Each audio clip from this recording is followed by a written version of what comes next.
What is the scariest story you know that is 100% true? Was working the evening shift at a gas station. Man comes in all disoriented. I go to help him out. He has a gash on his head and doesn't know where he was. I couldn't see any crashes around, so assumed he had fallen or something.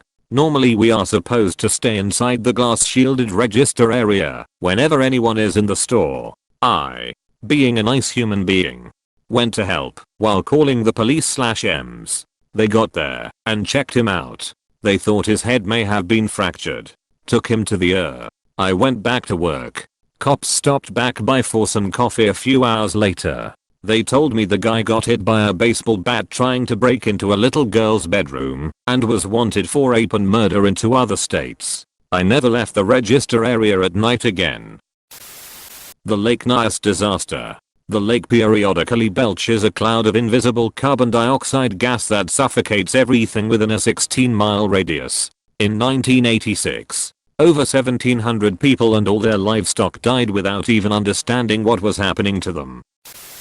John List killed his whole family, wife, mother, daughter and 2 sons.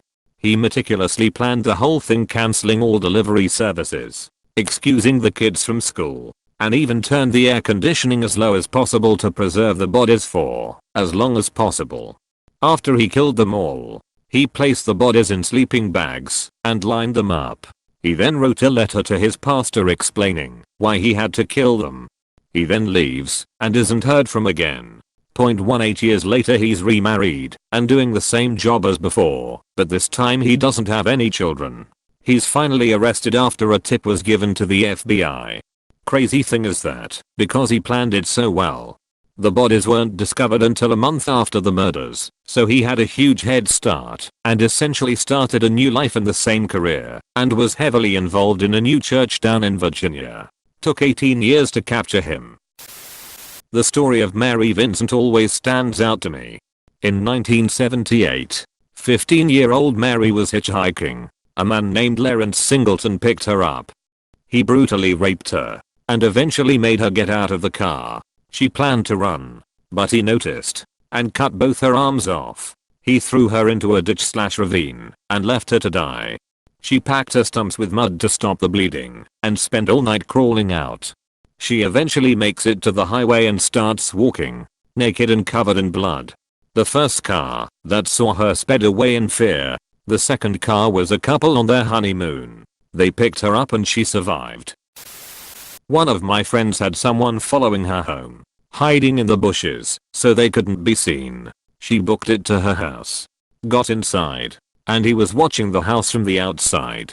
She called the cops. They come along quietly and got the jump on him. He had condoms, handcuffs, and a knife. When they got his DNA, it turned out that he was linked to a half-dozen rapes in the area. She credits her regimen of running sprints to outrunning him that night and firmly believes she would have been raped if she couldn't outrun him then. In my town in the early 90s there was a notorious killer that had all of BC, Canada on watch. My wife's mother, years and years before I knew them, had been home alone while her husband was in England doing tree surgeon work, arborist. She was in her laundry room when a man walked up from her basement, completely scaring her. She freaked out and said, "What the hell are you doing here?" He said he was friends with her husband and was just coming to see if he was here. Apparently he told him he could just walk in, which she knew was bullshit. She was smart enough to tell him that he was just at the store and would be back any minute. He said he would wait outside for him. As soon as he left she called the police, but he was long gone by the time they got here. 2 weeks later, the killer was caught. His mugshot put on TV, and it was the guy in her house. An acquaintance of mine sent his son to triathlon camp in Texas. A week later, his son came back from camp. The next day, the son was complaining of a headache. 4 days later, he was dead. Healthy, happy, fit 12-year-old 1 week. Dead the next. Turns out the lake had Negeria fowleri, the brain-eating amoeba. Nothing scares me as irrationally as already being dead and waiting for your body to catch on. 3 sailors survived the sinking of the US West Virginia at Pearl Harbor, only to die 16 days later, due to the lack of air. The Navy knew they were there, but couldn't get to them. My dad and some friends got drunk and went for a drive on some back roads and were going as fast as the truck would go as teenagers. My dad was slightly less drunk than the others and eventually demanded they let him get out. They pulled over and he and one other girl got out. He and the girl started walking to town while the other three sped off in the opposite direction. Well, less than a mile up the road from where they got out is an extremely sharp turn, which they missed and hit a tree going pretty close to triple digits miles per hour. 2 of them died on impact and the only reason the third survived is because they crashed in front of a house that 2 doctors lived in. The survivor was paralyzed and lost his leg and part of his arm and was in the hospital for 8 months before dying. This was in the '60s, so medical care wasn't what it is today. When I first got my permit, my dad took me to that corner to explain the importance of safe driving. It gave me goosebumps about how close he was to being in the truck. He said that the dad of the driver got what remained of the truck to be hung up in the center of town for months after to be a warning to all. Tough to pick just one because there is true evil in humanity out there. Stuff like the Blood Eagle ritual is pretty awful. But in terms of really scary, probably stuff that just kind of happens on accident. Like the story of Kyle Plush. Just awful. He was in a minivan that has one of those back seats that you can push backward to lay flat in the trunk for extra storage space. He went to grab something in the trunk, leaning over the seat, and it tipped backward and pinned him, upside down, against the back of the car in a position such that he couldn't get himself out. He called the police twice. The second time he called and gave them a very clear description of the car. Plush called 911 again at around 3:35 p.m. Police said this time he provided a description of the vehicle as he desperately pleaded for help, but couldn't hear the dispatcher. ISARC said the information didn't get relayed to officers at the scene. This is not a joke. The teen said over 911. I'm almost dead. He asked the dispatcher to tell my mom I'll love her if I die. Just a horrible, random accident that could have happened to anybody. This kid didn't go looking for trouble. Like he didn't try and go down a chimney or go caving like other people who have gotten stuck and suffocated. He was just reaching for something in his trunk, got pinned, and then was not found in time. Nightmarish for the kid and his family. My brother's ex-GF had 2 older sisters. They died before she was born. One day they decided to play hide and seek or something. So anyway, they both climbed inside a chest and accidentally locked themselves in. They suffocated.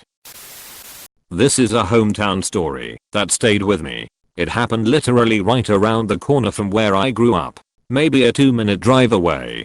Judy Kirby murdered 6 children and 1 adult by intentionally driving the wrong way on a divided highway in an attempt to commit suicide. She had been hospitalized for depression, but had also just ended a relationship with her ex-husband's brother and was by some reports involved in drug trafficking and fearing an imminent arrest.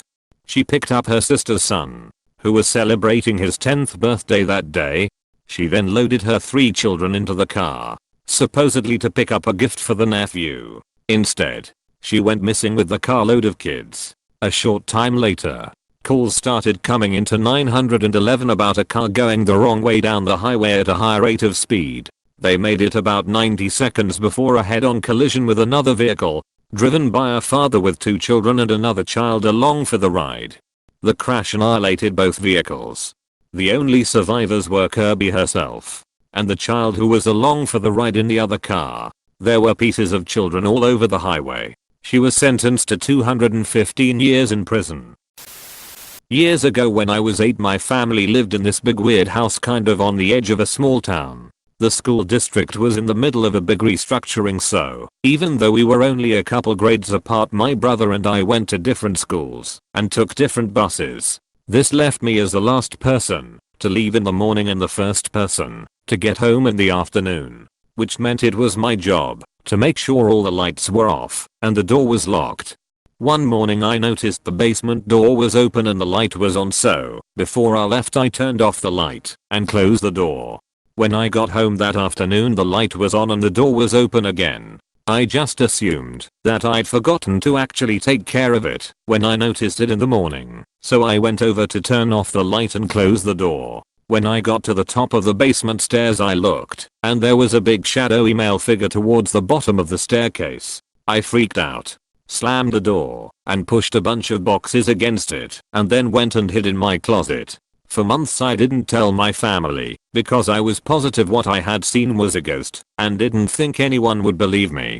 Then about a year after that incident my mom and her boyfriend realized that small amounts of money had been going missing for months, totaling around $800-900, but never more than $60 at once.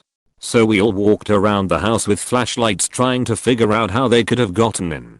Turns out some creep was climbing in through a small hole in the outside of the house, shimmying through a crawl space, then coming up into the house through the basement. Realizing I had been alone in the house with him on at least one occasion was one of the worst, most terrifying moments I've ever had. I'll tell you one that happened to me, or rather, I was witness to. One night, I was out at a bar with a friend I was visiting in New Rochelle, New York. We went outside for a cigarette, and a car came flying past the bar. The car burned through a red light and started going up this hill that was on a curve. We watched as he veered over the double yellow and smashed head on with another car coming from the other direction. Both cars' hind ends lifted up, then slammed down. The car that was driving correctly burst into flames. I ran inside and grabbed the fire extinguisher, then yelled to the bartender to call 911 and say there has been an accident. My friend, a few other patrons, and me ran to the cars. Now, I used to think this was a fictional trope, but I was pretty drunk before this happened, and I swear it sobered me up instantly. I tried spraying the fire, but it did nothing. The fumes and heat were awful, and all we could do was stand back. The worst part was, and this will haunt me forever, was that the woman in the burning car was screaming as she died. My god, it was the worst sound ever. The fire department came and put the fire out. The police took us back to the bar and took statements. I found out the next day in the news that the car that was not speeding was being driven by a young woman coming home late from work. She was a block away from home, and I think she was either newly married or a new mother. The rotten motherfucker driving the other car was some rich drunk cocksucker. He lost a leg, but otherwise was physically unharmed. I have no clue if he did time, as I left to go back home a day or so later. I'm trying to find a link for the news story, but I can't, as this was maybe 6 or 7 years back. I remember it being reported on Low Hutton Channel 12 News.